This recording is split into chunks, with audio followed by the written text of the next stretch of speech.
देखो बच्चों, आज मैं तुम लोग के सामने एक life science chapter 1 first chapter control and coordination in living organisms तुम लोग देख रहे हो। जीवधारियों में नियंत्रण एवं समन्वय चैप्टर लेकर मैं तुम लोग के सामने हाजिर हुआ हूँ। बहुत सारे बच्चों ने कमेंट किया था कि सर पहला अध्याय पर कोई वीडियो नहीं है आपके, तो सही में मैं कोई पहला अध्याय पर वीडियो नहीं बना पाया था।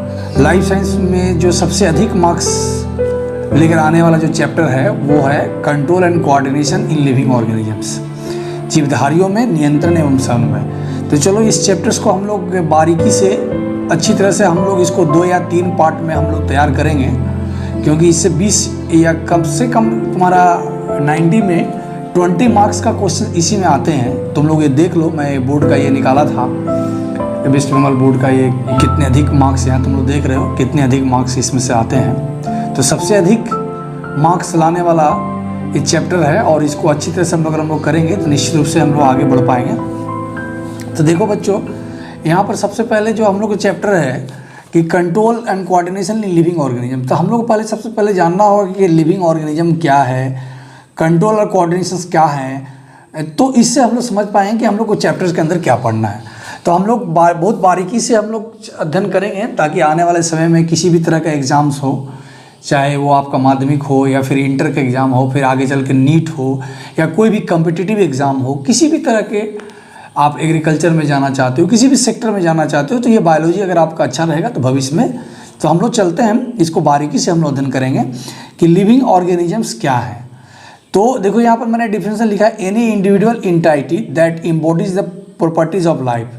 मैंने ऐसे कोई भी इंडिविजुअल, कोई भी वस्तु जिसमें जीवन धारण करने की क्षमता होती है, जिसमें जीवन धारण करने की जो विशेषताएं हैं वो अगर रहती हैं तो उसको हम लिविंग ऑर्गेनिज्म कहते हैं। जैसे देखो उसका क्या क्या प्रॉपर्टी हो सकता है।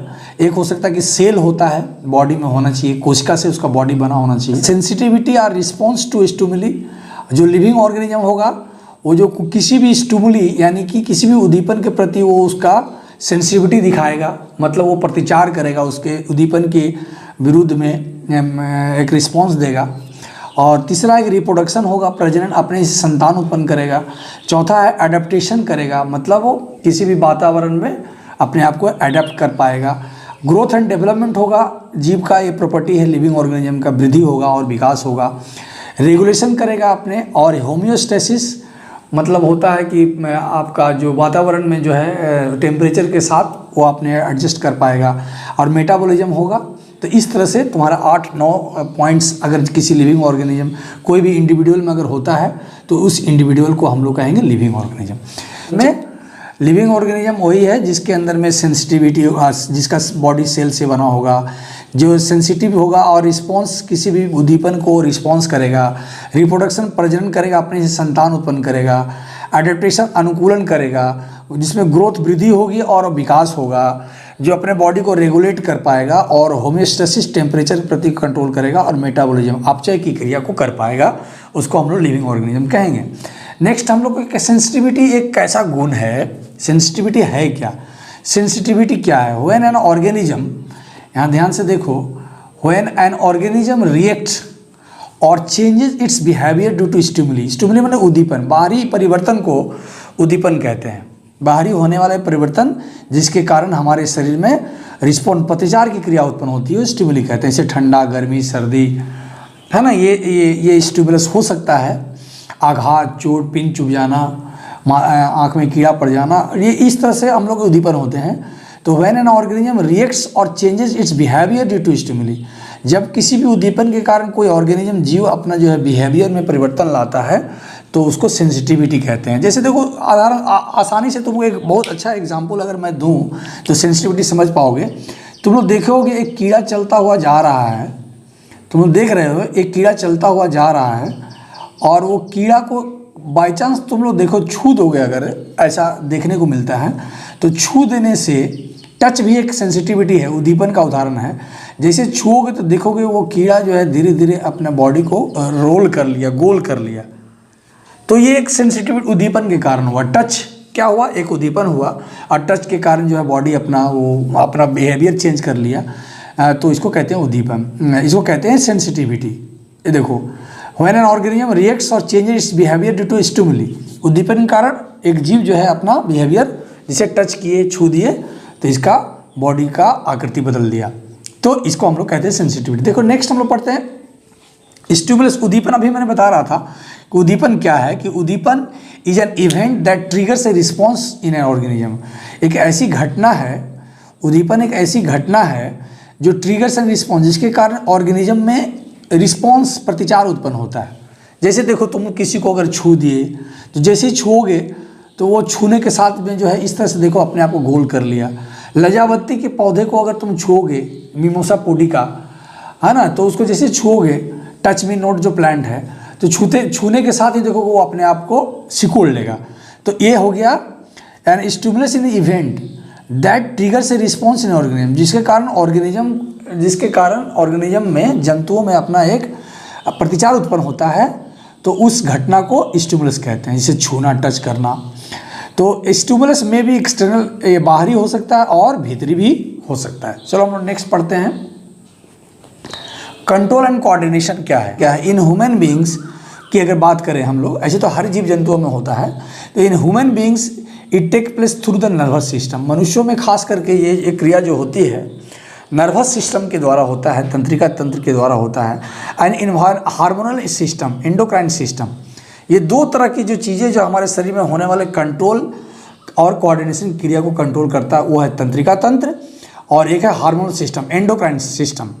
N effector is the part of the body, an effector is the part of the body which responds to stimulus and according to that instruction sent from nervous system, जैसे muscles, glands and effector organs. देखो जो control and coordination in living organisms, अगर हम लोग देखें कि जीवजारियों में जीवन पर नियंत्रण और कोऑर्डिनेशन, समन्वय कैसे बना रहता है, तो ये एक चित्र को जानना बहुत ज़रूरी है। जो तुम रिफ्लेक्स सेक्शन जब पढ़ोगे तभी भी ये चित्र ये जानोगे। तो देखो इसको हम लोग जान लेते हैं कि एक स्पाइनल कॉर्ड का चित्र है, जो हमारे रीढ़ की हड्डी के अंदर से जो लंबा सा गर्दन से होकर के कमर तक जाता है, एक लंबा सा स्पाइनल कॉर्ड, उसको काट के दिखाया गया है। एक छोटा सा पार्ट टीएस है उसका। स्पाइनल कॉर्ड के अंदर का दो भाग है, बाहरी वाल को व्हाइट मैटर, अंदर वालों को ग्रे मैटर कहते हैं। और देखो ग्रे मैटर में भी एक पार्ट तुम देख रहे हो यहाँ, रिले न्यूरॉन या एडजस्टर न्यूरॉन कहते हैं इसको, जो बीच में जोड़ के रखा है। रेड वाला इधर से गया है और ग्रीन वाला इधर से आया है। तो इसको समझने की कोशिश करो। ये हाथ जब हम लोग गर्म पानी के ऊपर भाप में रखते हैं, जब छू जाता है हाथ ऐसे कोई भी चीज़ को, तो जो स्किन, जो हमारा स्किन है वो रिसेप्टर ऑर्गन्स है। यहाँ से इसको रिसेप्टर ऑर्गन मतलब ग्राही अंग है, और ये इसको रिसेप्टर अंग जो इसको ग्रहण करता है। और रेड कलर का जो देख रहे हो सेंसरी न्यूरॉन, इसके द्वारा जो है इसको लेके जाता है, संवेदनाओं को, इम्पल्स को लेकर जाता और पहुँच जाता है स्पाइनल कॉर्ड के अंदर जो ग्रे मैटर है, और वहाँ पहुँचाता है तुम्हारा एक रिले सेंटर है, या एडजस्टर न्यूरॉन भी कहते हैं इसको। रिले न्यूरॉन को देता है और यहीं से इसकी जो रीड कर ली जाती है, इसकी जो मैसेज, सूचनाएं, इम्पल्स ग्रहण करने के बाद फिर जो है उसका उत्तर, रिस्पॉन्स तैयार किया जाता है। और संगे संग उसका रिस्पॉन्स तैयार होने के बाद, उत्तर तैयार होने के बाद में इसको जो है देखो ग्रीन कलर का जो देख रहे हो, इसको कहते हैं मोटर न्यूरॉन। इसका नाम है मोटर न्यूरॉन। इसके द्वारा तुरंत जो है उसी अंग में, स्किन के अंग जो जहाँ पर इफेक्ट हुआ, उसी इफेक्टर ऑर्गन में एक अंग है, देखो मसल्स है, इसको कहते हैं मसल्स। ये मसल्स में मांसपेशियों को सूचना मिलती है और मांसपेशियों में कंट्रैक्शन होता है। और कंट्रैक्शन के कारण क्या होता है, हमारा जैसे ही मांसपेशी में ये कंट्रैक्शन होता है, इस तरह से कंट्रैक्शन होने के साथ ही देखोगे ये मच्छर काट रहा हो या कोई भी कारण हो रहा है, जैसे ही कंट्रैक्शन होता है या फिर हाथ हम लोग वहाँ से उठता है और उठ जाने के बाद में उसको हम लोग कांटा को निकाल लेते हैं या हाथ वहाँ से हटा लेते हैं, या मच्छर काट रहा हो तो मच्छर को मार देते हैं। तो जो भी किसी तरह का भी जो रिसेप्टर हो, उसको हम लोग ये इस तरह से हमारा एक कोऑर्डिनेशन का काम करता है। तो ये बेसिक आइडिया हम लोग कर लिए। अब हम लोग पढ़ेंगे अभी कि मूवमेंट एंड लोकोमोशन क्या है। मूवमेंट मतलब गति, मूवमेंट मतलब गति, और लोकोमोशन मतलब प्रचलन। मूवमेंट क्या है, displacement A part of the body from its original position. माने अपने बॉडी एक ही जगह स्थिर रहेगा, लेकिन सिर्फ उसका पार्ट ऑफ द बॉडी का कोई हिस्सा जो है, जैसे देखो पौधे एक जगह स्थिर हैं और उसकी शाखाएं, पत्तियां, फल फूल हिलते डुलते रहते हैं, तो मूवमेंट हो गया। तुम भी अगर खड़े हो एक जगह, हाथ पैर हिल रहा है, तो मूवमेंट हो गया, मूवमेंट ऑफ लीफ। लोकोमोशन क्या है, लोकोमोशन क्या है, it is the displacement of whole body, पूरा बॉडी एक जगह से दूसरी जगह चला जाता है, वन प्लेस टू अनदर। जैसे देखो कैटरपिलर जो है यहाँ से मूव करते हुए, तुम लोग देख रहे हो कैटरपिलर का मैंने चित्र बनाया है, ये मूव करते हुए यहाँ चलाया, डिस्प्लेसमेंट हो गया। चलो हम लोग ये जानते हैं, ये भी एक क्वेश्चन आता है कि पर्पस ऑफ लोकोमोशन, लोकोमोशन का पर्पस बताओ। तो देखो ये है भोजन की प्राप्ति, टू प्रोक्योर फूड करने के लिए। देखो भोजन के लिए देखो सुबह सुबह अपने घर से सभी जीव जंतु निकल जाते हैं भोजन की तलाश में, ये हो गया प्रचलन। फॉर शेल्टर, आश्रय बनाने के लिए भी देखो चिड़िया जो है अपना घर बनाता है, तो उसके लिए, या फिर कोई भी जीव जंतु अपना घर बनाते हैं तो उसके लिए लोकोमोशन होता है। रिप्रोडक्शन, प्रजनन करने के लिए, जब भी मेल और फीमेल प्रजनन करेंगे, आपस में मिलेंगे, तो मिलने के लिए प्रजनन करके एक दूसरे के पास पहुंचना होगा। और तीसरा सेफ्टी, सुरक्षा के लिए, बचने के लिए भी एक जगह से दूसरे का भागना पड़ेगा। टू एस्केप फ्रॉम एनिमी, और खास करके एनिमी जो प्रीडेटर है, जो शत्रु है, जो शिकारी है, जो उसको मार के खा जाएंगे, उससे रक्षा करने के लिए भी, शत्रु से बचने के लिए भी लोग या जीव जंतु में लोकोमोशन होता है। ये 5 पॉइंट तुम लिख दोगे तो बहुत ही आसानी से कर पाओगे, कोई ज़्यादा दिक्कत नहीं है। तो नेक्स्ट हम लोग पढ़ते हैं, एक टॉपिक्स है कि types of locomotion. Types of locomotion in plant, पौधों में लोकोमोशन कितने तरह का होता है। तो चलो हम लोग पढ़ लेते हैं, ये 2 भाग में बांट लेते हैं। एक हो मूवमेंट ऑफ लोकोमोशन और एक हो गया मूवमेंट ऑफ कर्वेचर, यानी प्रचलन की गति। ये पौधों में गति, ऐसी गति जो बॉडी एक जगह से दूसरी जगह चला जाता है। और ये वक्रता की गति होती है, एक ही जगह रहकर बॉडी जो है अंग मूव करते हैं। तो देखो इस प्रचलन की गति को कहते हैं टैक्टिक मूवमेंट। इस प्रचलन की गति को कहते हैं जब पौधे का शरीर जो है एक जगह से दूसरी जगह चला जाता है किसी उद्दीपन के प्रभाव से, तो उसको कहते हैं टैक्टिक गति। देखो the displacement of whole part of the body, देखो whole part of the body from one place to another due to external stimuli, बाहरी कोई भी उद्दीपन के कारण जब पूरा शरीर एक जगह से दूसरी जगह चला जाता हो तो उसको हम लोग कहते हैं प्रचलन की गति, यानी टैक्टिक मूवमेंट। उद्दीपन के कारण होता है, याद रखोगे। देखो अगर लाइट के कारण अगर होता है उद्दीपन, अगर लाइट है तो कहेंगे फोटोटॉक्सिस। देखो ये छोटे पौधे में ही हो सकता है। देखो प्रचलन की गति, पूरा पौधा एक जगह से तो दूसरी जगह जा नहीं सकता। जो छोटे पौधे होते हैं जैसे वॉल्वॉक्स, क्लाइमेडोमोनस, एक कोशिकीय पौधे हैं जो जल की सतह पर रहकर एक स्थान से दूसरे लाइट की तरफ जाते हैं, तो फोटोटैक्सिस कहते हैं। टेम्परेचर के कारण अगर मूवमेंट होता है तो थर्मोटैक्सिस, और केमिकल के कारण, कोई रासायनिक पदार्थ के कारण गति होती है तो उसको कहते हैं केमोटैक्टिक मूवमेंट। तो टैक्टिक मूवमेंट हम लोग 3 तरह का पढ़ लिए। देखो एक उदाहरण, केमिकल के कारण बैक्टीरिया जो होता है, ग्लूकोज अगर कहीं पर अगर उसको मिल जाए कहीं बैक्टीरिया को, तो ग्लूकोज की तरफ पानी में वो बैक्टीरिया गति करने लगेगा। तो ग्लूकोज एक केमिकल है। स्पर्म जो है ओवम की तरफ फर्टिलाइजेशन करने के लिए जो है शुक्राणु जो है अंडाणु की तरफ गति करता है। चलो इसको हम लोग देख लेते हैं। ये टैक्टिक गति तुम लोग जान गए। अब हम लोग जानते हैं कि मोमेंट ऑफ कर्वेचर, वक्रता की गति क्या है। यानी समझ गए कि ये पौधे का पूरा शरीर एक जगह स्थिर रहता है। Movement of which allow organ of the plant, सिर्फ उसके अंग जो है मूव करते हैं। Move due to the response of stimulus के कारण, उद्दीपन के कारण सिर्फ पौधे के अंग गति करते हैं। और ये उद्दीपन 2 तरह का हो सकता है, एक इंटेंसिटी उद्दीपन होगा, एक डायरेक्शन उद्दीपन होगा। तो कारण पौधे का अंगों में होने वाली गति, पूरा शरीर नहीं, को कहते हैं मूवमेंट ऑफ वक्रता की गति। अब वक्रता की गति 2 तरह का हो सकता है, एक ट्रॉपिक और एक नेस्टिक। ट्रॉपिक क्या है, अगर उद्दीपन की दिशा, डायरेक्शन, उद्दीपन की स्टिमुलस डायरेक्शन पर डिपेंड होकर ट्रॉपिक गति कहेंगे। और ये ट्रॉपिक मूवमेंट क्या है हम लोग जान लेंगे। ये पता है कि ये मूवमेंट ऑफ कर्वेचर है, यानी कि पौधे का शरीर एक जगह स्थिर रहता है। तो movement of the plant, roots, shoots in the direction of the stimulus, याद रखोगे।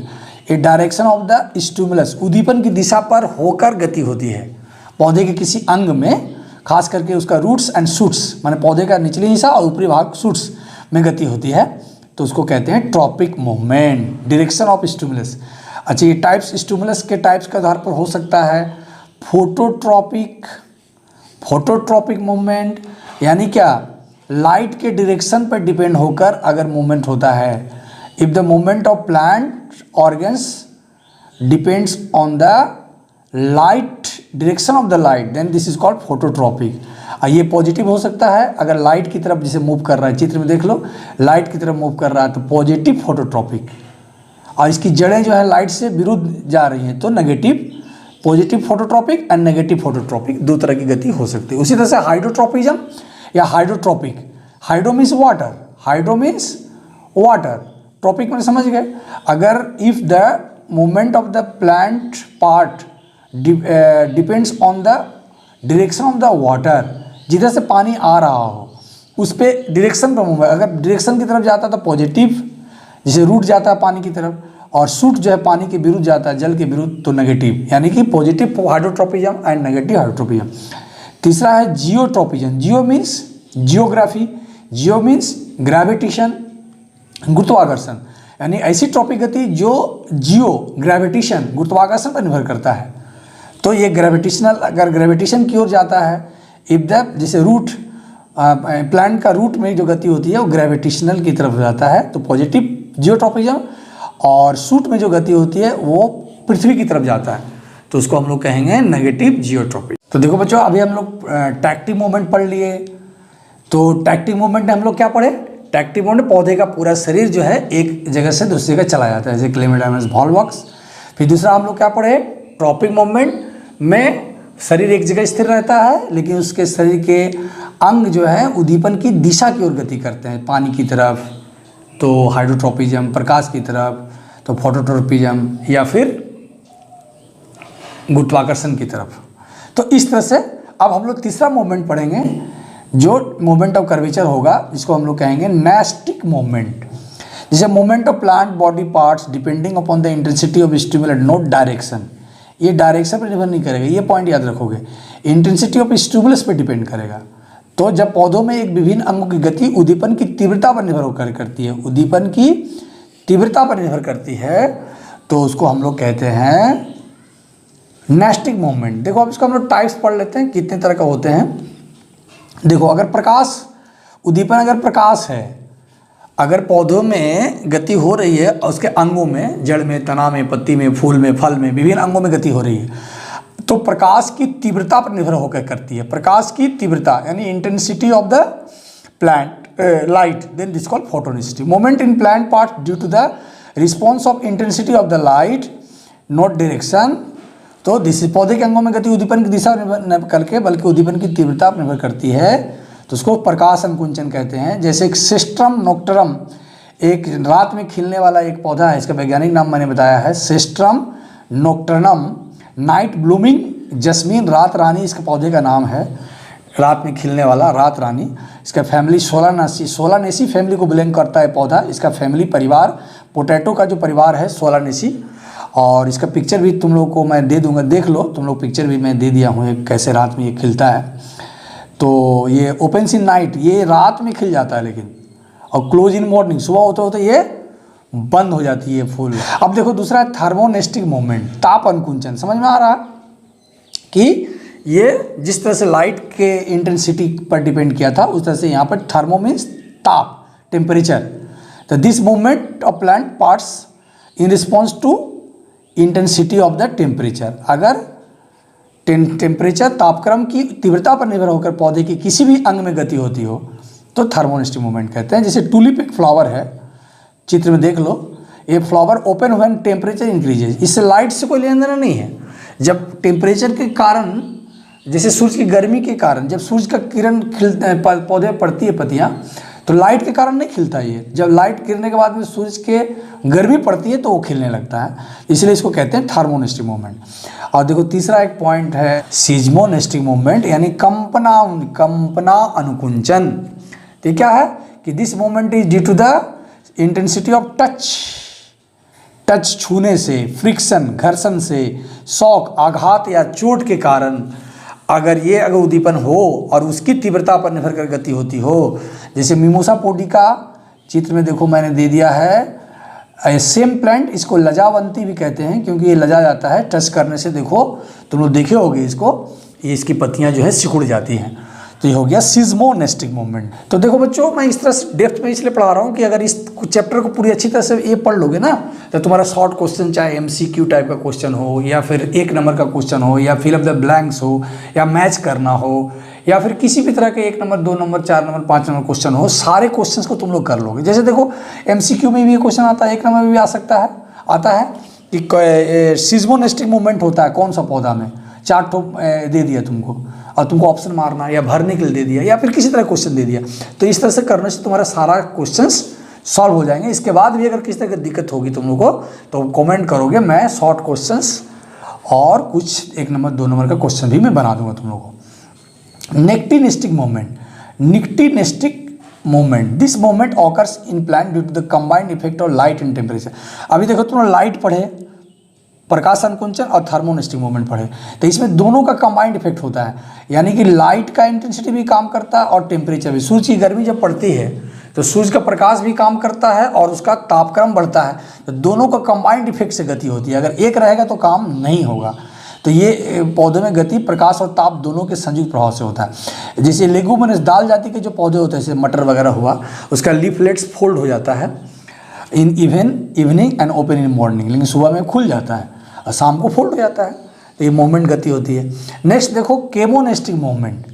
केमो मीन्स रसायन, केमिकल, केमो मीन्स रसायन, केमिकल मूवमेंट, रसायन अनुकुंचन, यानी कि रसायन यानी केमिकल पदार्थ के इंटेंसिटी पर होकर गति होती है। The nesting movement which occurs in response to chemicals intensity, chemical intensity in example है इंसेक्टिवोरस प्लांट, बहुत सारे तुम लोग पढ़े हो, कीटभक्षी प्लांट जो ऐसे जगह में उगते हैं जिनको कीड़े मकोड़े खाकर अपने नाइट्रोजन की कमी को पूरा करते हैं, ऐसे पौधे होते हैं।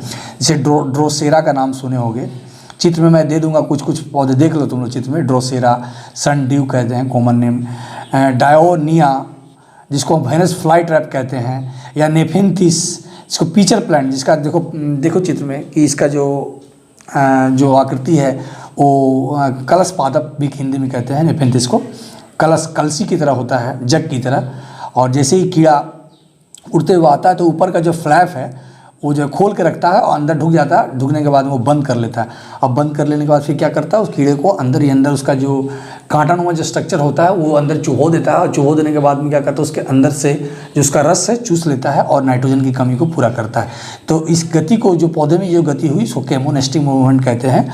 और पौधे में जो ये पौधे की जो ये बिहेवियर हो गया, इसको इंसेक्टिवोरस प्लांट कहते हैं, कीटभक्षी पौधा कहते हैं। तो देखो बच्चों, ये तो मूवमेंट हम लोग करीब ख़त्म कर चुके हैं। तो चलो बच्चों, आज का वीडियो मैं यहीं समाप्त करता हूँ। अगर अच्छा लगा हो तो तुम लोग वीडियो को ज़्यादा से ज़्यादा बच्चों में शेयर कर दो और सब्सक्राइब करो चैनल को। और आने वाले कमेंट तुम लोग नहीं करते, तुम लोग कमेंट ज़्यादा से ज़्यादा करो, ताकि मैं समझ सकूं कि हमारे वीडियो में क्या गलती है, क्या कमी है, अच्छाई क्या है। तो सारा कुछ बताओ हमें, ताकि इस वीडियो को, और कुछ टॉपिक्स पे अगर वीडियो चाहिए जिस पे तुम लोगों को दिक्कत हो रही तो वो भी बताओगे। ये वीडियो भी मैं तुम लोग कहीं कमेंट पर, मैं ये वीडियो मैंने बनाया हूँ और नोट्स भी मैंने तैयार करके दिया है। तुम लोग अच्छी तरह से नोट्स को करोगे और आने वाले समय में तुम लोगों को सबका अच्छा होगा, रिजल्ट्स अच्छे होंगे। और मैं सब तुम लोगों के साथ हूँ और किसी भी समस्या को मैं समाधान करूँगा। और मैं मेरा एक टेलीग्राम पर भी मैंने एक्टिव रहता हूँ। टेलीग्राम में भी वीडियो को मैं डालता हूँ और टेलीग्राम में चैट भी करता हूँ। मैं टेलीग्राम का लिंक मैं यहाँ पर देखो दे रहा हूँ वीडियो के, नहीं तो टेलीग्राम का मैं डिस्क्रिप्शन में लिंक दे दूँगा, और ऊपर भी मैं लिख दे रहा हूँ, देख लो। ये टेलीग्राम को तुम लोग लिंक को, टेलीग्राम ऐप को डाउनलोड कर लोगे और हमसे जुड़ जाओगे और क्वेश्चन सवाल जवाब कर पाओगे। चलो धन्यवाद, आगे वीडियो में मिलते हैं फिर से।